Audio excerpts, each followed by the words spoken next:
I don't know the exact day it showed up, nor know why it showed up.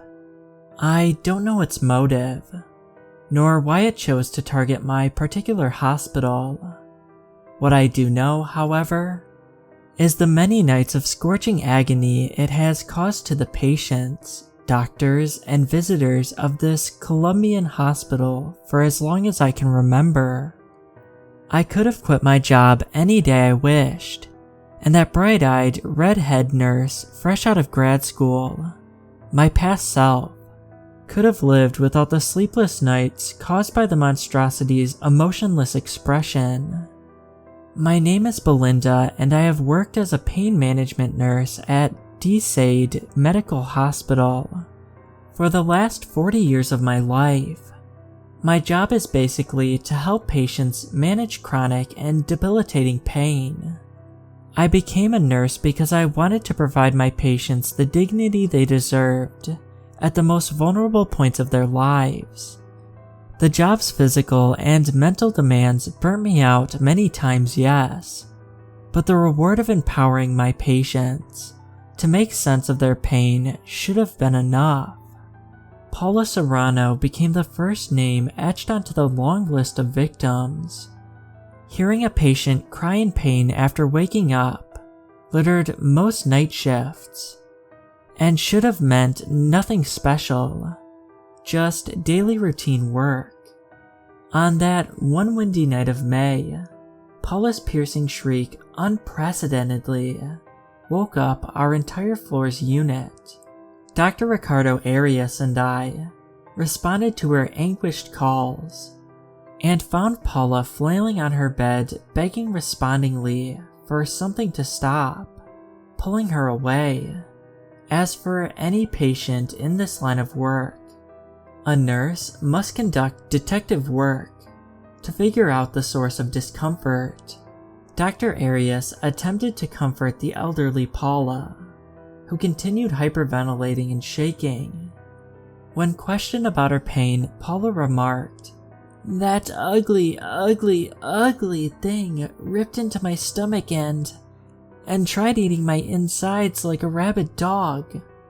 From my point of view, Paula did not have a gaping wound nor signs of any physical injury. Excuse me for interrupting, Donna Paula, but which thing do you refer to? The puppet with the expressionless face. Paula's file revealed a diagnosis of Crohn's disease, an inflammatory bowel condition. Dr. Arias, not amused by Paula's story, retorted, "Donna Paula, please take some deep breaths. I can assure you no such entity exists. We can provide you with water and some sleeping medications. Would that be okay for the night?" "It says once it has me, it will come for my husband and my son, and then you and..." "Alright, Donna Paula, we will contact your family and see you in the morning." Had our physical therapy not worked for her? Had her medication failed her? In the months I knew her, she had never even spoken like this. A week later, Paula passed away from infections caused by her Crohn's disease. Dr. Arias much later wrote in an important letter. He could never get her yelps out of his head. All the months of rehabilitation and work we did suddenly did not matter, and we could never save her. When I heard the news, I began to sob uncontrollably and rushed to the bathroom sink to wash my face. After turning on the faucet, I rubbed my eyes and felt bits of pain around them, although I could not figure out the source of the pain. Turning off the faucets revealed a certain presence. Some humming, once masked by the sound of the water, now became audibly clear. As I gazed into the mirror in front of me, I noticed the stall door behind me slowly creak open. I wish I had never opened that door and ignored my instincts, thinking a patient needed my help. "Is everything alright, Senora?" I felt my stomach clench and my legs wobble in fear at the sight of its straight and deadpan face. In front of me, a female mannequin swayed its head back and forth, kicking its legs up like a toddler while humming some lullaby no child would ever sleep to. This sentient object, dressed in a nurse's attire, stared right into the depths of my soul, and after a few seconds waved at me, but never changed its facial expression. The rotten smell of burnt wood filled my nostrils. I bolted out of the bathroom to various patient rooms to look for Dr. Arias, who had not even begun to process Paula's death, much less a nurse's claim about a sentient mannequin. "Belinda, I'm in no mood to tolerate pranks." One of the nurses walked into the same bathroom and found nothing at that stall. "Explain yourself or I will file an immediate report of malpractice."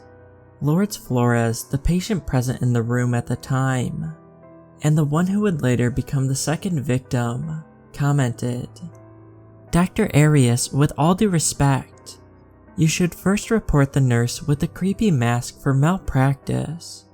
She gave me food I told the hospital many times I was allergic to." Dr. Arias, piqued with interest and taken aback, asked, "Which one?" "That one right there." Dr. Arias and I turned around to see the mannequin walking down the hallway, never once looking at us or changing its expression. However, it stopped in front of Lourdes' room, and Dr. Arias went after it. "You there, stop. We need to..." Dr. Arias held onto his head, as if suffering from a headache, and collapsed to the floor. The mannequin, at the sight of this, quickly shuffled away from us. That became its cruel game, the game of pain, one I played for nearly 30 years. Its presence in the vicinity, regardless of whether visible or not, would worsen or trigger physical pain within patients, staff, visitors. During the day, one could track its location by hearing which patients had sudden flashes of immense pain.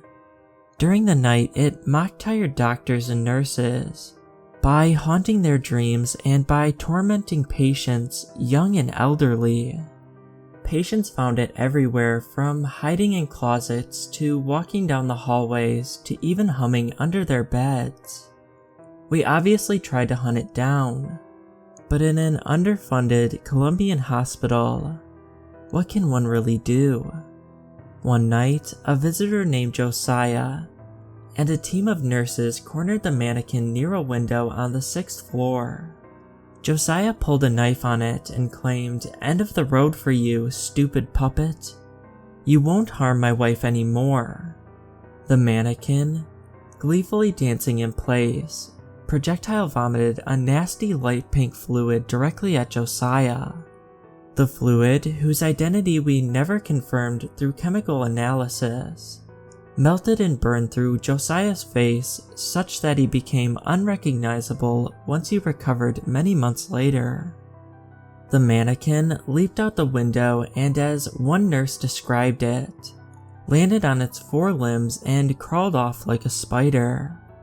Josiah's wife would later birth a stillborn baby and told us she witnessed the mannequin carrying a doll, dancing around as if to taunt her grief. It still never changed its deadpan expression. However, I would not yield defeat in this monstrosity's cruel game.